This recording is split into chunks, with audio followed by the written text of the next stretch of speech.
Alright, moral gamers, come on. Okay, maybe you don't recognize the theme, or I could be performing it too bad, but it's time for X-Men Legends, guys. Come on, get excited. Alright, X-Men Legends, Xbox, the original that is, GameCube, and PlayStation 2. Is this one going to stack up? Keep watching. X-Men Legends is the game that started the whole Marvel dungeon crawler franchises and stuff like that. So from there, we got X-Men Legends 2, Rise of Apocalypse, then Marvel Ultimate Alliance 2, and it's like, yeah! And then, where'd these things go, guys? You went back to Marvel vs. Capcom. Urgh. So, at any rate, X-Men Legends is the one that started it all, and I like that this one is actually narrated by Magma. Magma is new to the series, and, well, not new to the series in general, because she's been around for a while, but she's new to the X-Men in this game. And so what happens is you're seeing everything from her standpoint, played by Cree Summer, by the way, who does a lot of voice acting. And she basically is telling you how she's perceiving the X-Men, the war between the X-Men and the Brotherhood, and it's kind of interesting that they're taking this approach to it, because this is Magma trying to make sense of this big war that's going on, Magneto's front against humankind. It's really cool the way they're doing it. Narration apart, though, I like the fact that it's a competent dungeon crawler. I mean, you basically move around just like as if you're playing Gauntlet or something like that, and you're doing all your normal attacks. You get X powers and X abilities, and if you hold you hold the shoulder button and something like that, depending on which one you're playing, you get access to your mutant abilities. Your mutant abilities, depending on which character, some are useful, some are not. I really wanted to like Jubilee, but Jubilee still sucks.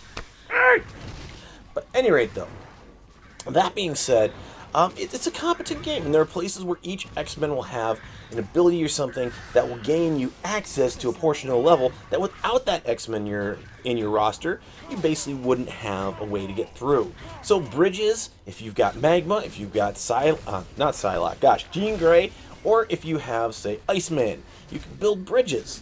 Oh, that's neat. The story itself, though, is...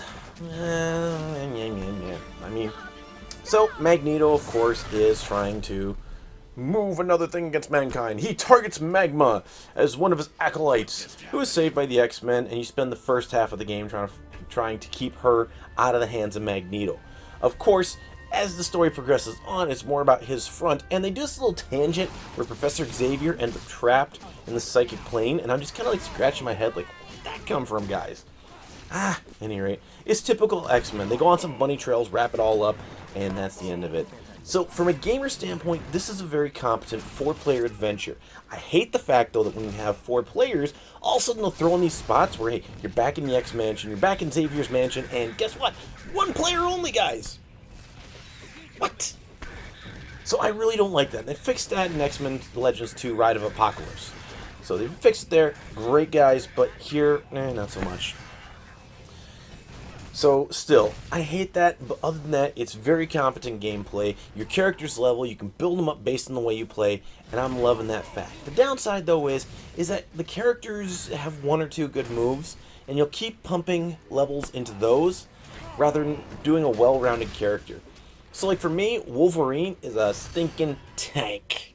You put all your abilities into his healing factor and his claw fury. And basically, he just knocks enemies down with his claws, racks on them while they're on the ground, and that's it. And if he's near death, he heals himself. I mean, there's not much to it. So, yeah, it thinks that they didn't balance the abilities out better, but c'est la vie. Anyway, then, morally speaking, and you've got combat, powers, a little bit of sorcery here and there, deals with psychic stuff and psychic planes. If you have issues with that, you obviously wouldn't want your kids playing it.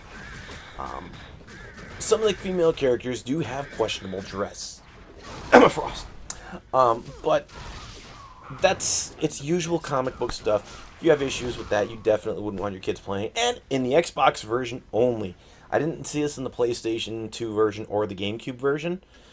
In that one, I found that they actually had pinups of women in Iceman's room.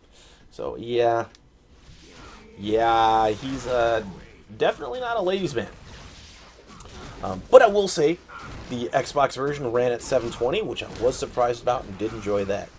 But at any rate, though, any of those objections, you may not want your kids playing. Hey, though, moralgamer, moralgamer.com. Remember to like, subscribe, comment, share. We do enjoy hearing from you. And I'd be curious this week, who's your favorite X-Men? Who's your favorite X-Men? Remember to leave it in the comments below. We'll catch you next time.